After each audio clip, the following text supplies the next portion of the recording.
So I went to see the movie yesterday. It was all right. I mean, the movie was not scary for the most part. It actually felt pretty light in what horror it could provide. Then again, the YouTube series, even though interesting and novel, wasn't really characterized by how scary it could get, but how everyone was so captivated with the actual liminal space of the backrooms.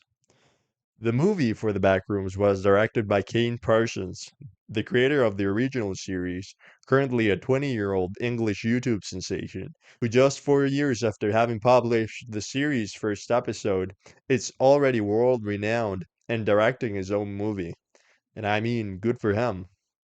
However, discourse on the internet seems to entail that it had major flaws, and as always, I'm here to talk about them. So the film started out paying homage to the YouTube series, and even though most of the screen time wasn't filmed with the original ARG filter on it, I feel that it definitely would have been better for the movie to have more scenes like it, and that it thrived on what little screen time there was of this.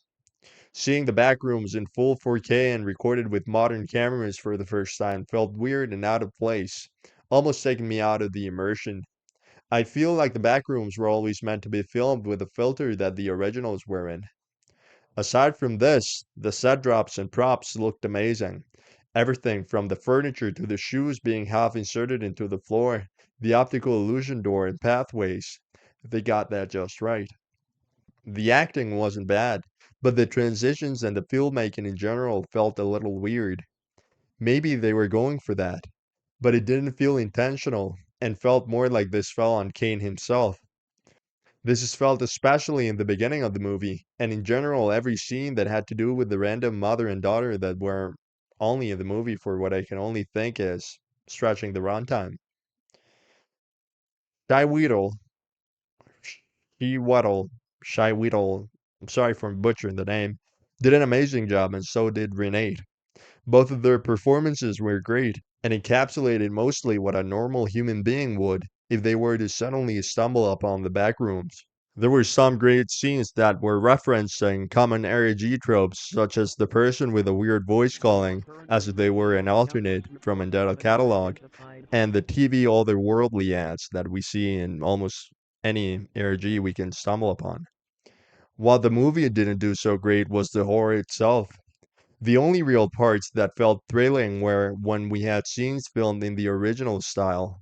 The POV found footage, I mean, because those stuck to the source material and had to be unavoidably mixed with modern Hollywood shticks, such as there having to be a living and breathing monster, and those scenes with the mother and daughter that I still to this day don't get, so that the mainstream media would find the backrooms somewhat more familiar instead of just being shown an hour and a half of quality backrooms found footage like in the series, which is what I feel like most people would have preferred. The monsters, you could tell, were very humanoid, and despite having definitely a movie budget, the original YouTube videos achieved a higher dread than what the movie ever could do. And I wouldn't say this is Kane's fault, but rather him being influenced into making something that would fit in with nowadays horror movies. Ultimately, the product is your usual run-of-the-mill horror movie, more than an ARG product brought into the big screen.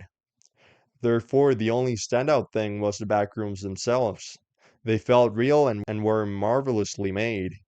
Even so, if they included more scenes with the old school camera and the found footage aspect of it, then it would have been way more interesting to watch, horror wise, and not just pretty to look at, which that's what ended up happening. The plot having multiple people go into the back rooms makes it feel less novel and interesting than rather only having Clark go in and never go out of it again. Even if Cat and Bobby made for 5 good, funny minutes of runtime, the only good scene that they had was recorded in the original style, and that's why it stands out. In my theater, the only times the audience gasped or got scared at all was, you guessed it, when we had found footage. But also when the things that were supposed to scare you were just out of sight, but present enough to make one's brain wonder what it was without showing it really. This makes the eeriness great, but then they throw it out the window in the last act, showing everything that was scary up to that point just behaving and standing there like nothing was happening. People literally laughed when one of the mannequins started running towards the camera. That is something that would have never happened in any of the original series, and just feels out of place, especially for an idea on not really showing stuff and the psychological horror of it all. The fact that everything there ever was exists inside the backrooms is very interesting, but like people are saying on the internet, the descent of Clark was developed poorly, and within of like 2 days being trapped inside the backrooms, he had already gone crazy, and not seen any transformation or had anything happen to him physically, really. Things that I feel would have made the film more scary was making Clark look a little less human once he was found by Dr. Mary. If they would have given him something so that we can discern that something was wrong with him physically, I think that would have made the tension higher and the last act of the film more interesting, rather than having the monster do all the work. And the people that defend the movie by saying that those who hate on it just wanted jump scares every 2 seconds is a stupid argument, because literally no one is saying it's bad because of it. They're saying it's bad because of the weird direction the live action parts of it took, because it had too little of what makes the original series so great, and that it really doesn't do a good job at being scary at all, which is the only thing one asks out of a horror movie. At the end of the day, though, it wasn't horrible. The acting was okay, the backrooms themselves were interesting. Then again, the backrooms, even if interesting, they weren't really ever the scariest RG, so I'm giving the Backrooms movie a 5 out of 10. That is over. Thanks for watching.